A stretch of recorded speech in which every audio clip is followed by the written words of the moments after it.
as well with their presence, Muhammad Ali in particular. Everyone has a Muhammad Ali story.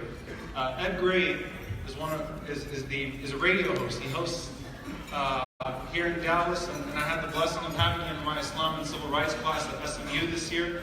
And he has a story with Muhammad Ali, so he had a really cool picture that he brought to class one day, and I thought it would be wonderful if he could share with us as well. So, Brother Ed, come on.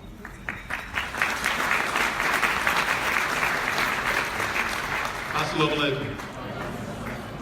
Got the picture? All right. There you go. Some of you obviously have seen me on Inside Texas Politics on Channel 8. And I'm there every Sunday morning. And I speak frequently, sort of like WWAS, what would Ali say? So I'm very thankful and very honored to be here amongst you tonight. Sister Rashida and Ambassador Shabazz. That picture means a lot to me. That picture was taken November 20th, 1989. I was 27 years old. I'm gonna tell you a story about that.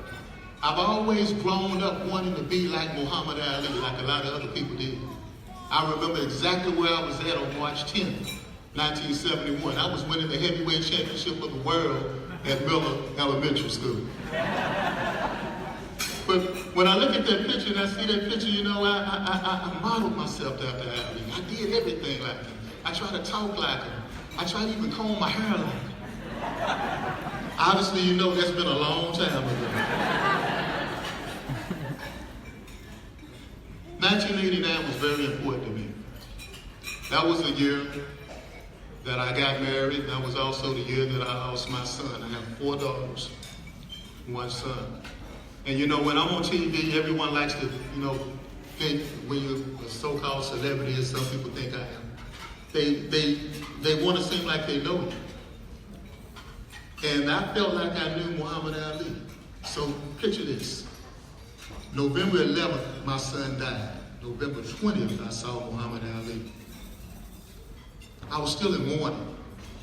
I was still grieving, just like a lot of this country is right now. So I was in line, and my wife was with me, and she was saying, look, I said, I gotta see Ali, I gotta see Ali, I just gotta see Ali.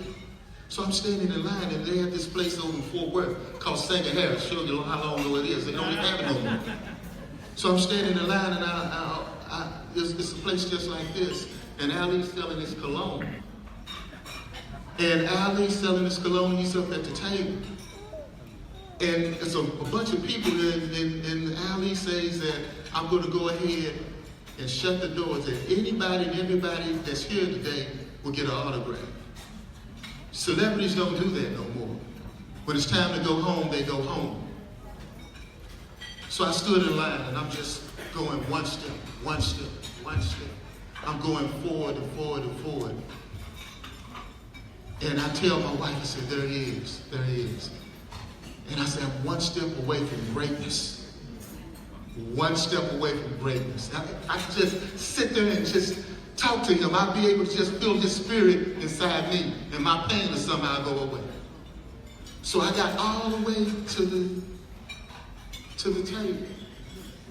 And I saw Ali, and Ali said, come on. And I walk over to him.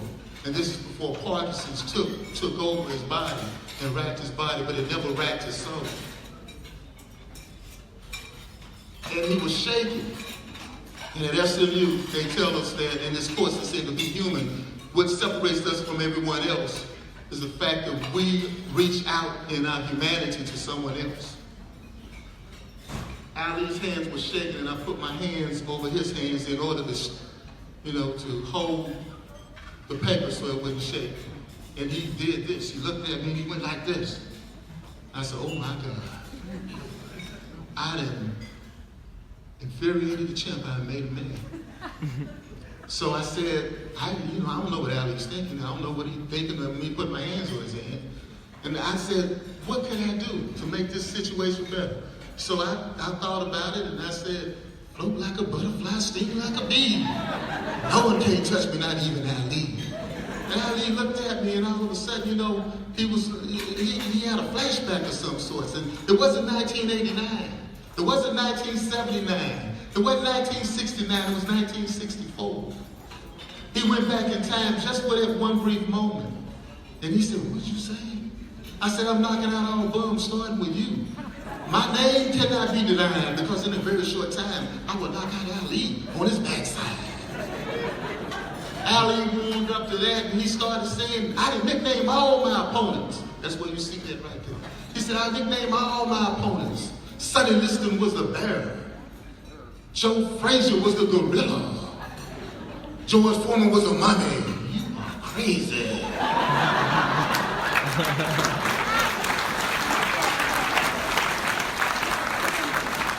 All of a sudden, the photographer started taking the pictures and everything, and then you see that, and I said, "I'm gonna get you, I'm gonna get you." Ali said, "I'm gonna get you, crazy head. I'm gonna get you, crazy head."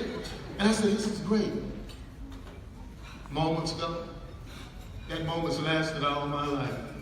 My daughters, my youngest daughters have grown up seeing that picture.